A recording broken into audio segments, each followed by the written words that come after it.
Kasabay ng planong pagtaas ng buwanang kontribusyon para sa mga miyembro ng Pag-ibig, inilunsad ng ahensya ang kanilang bagong payment scheme kung saan hindi na kailangan pang pumila sa mismong tanggapan para magbayad ng housing loan o kaya ng monthly mandatory savings. Alamin natin yan sa report ni Tina Panganiban Perez. 3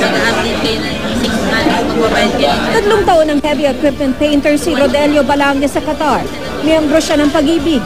Kahit pa paano, nagkakaroon kami ng ipon. Bukod sa napaghahandaan namin kung gusto namin mag-housing loan. Ganun.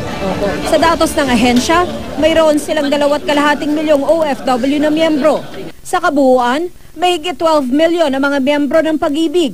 Ang kontribusyon o monthly mandatory savings ay 100 piso kada buwan. Kung i-convert, $2.50 ito. Mas mahal pa ang remittance fee o halaga ng pagpapadala na $6 o mahigit 240 pesos.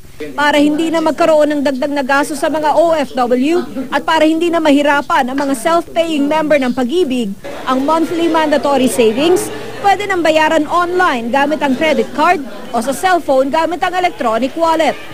Pwede na siyang mag-remit ng monthly mandatory membership savings with Pag-ibig Fund online.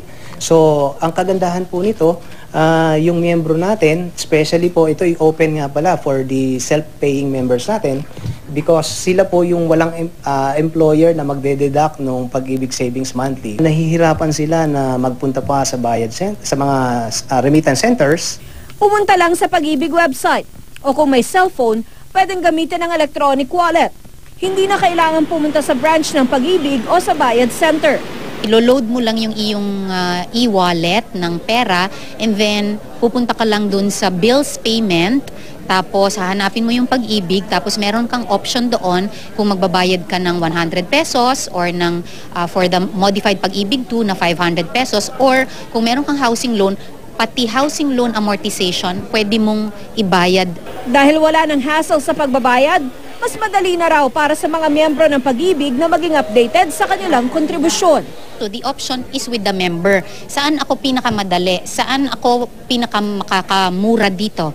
Alin ang bawas na sa oras ko? As many options as possible to make it convenient and more secure also.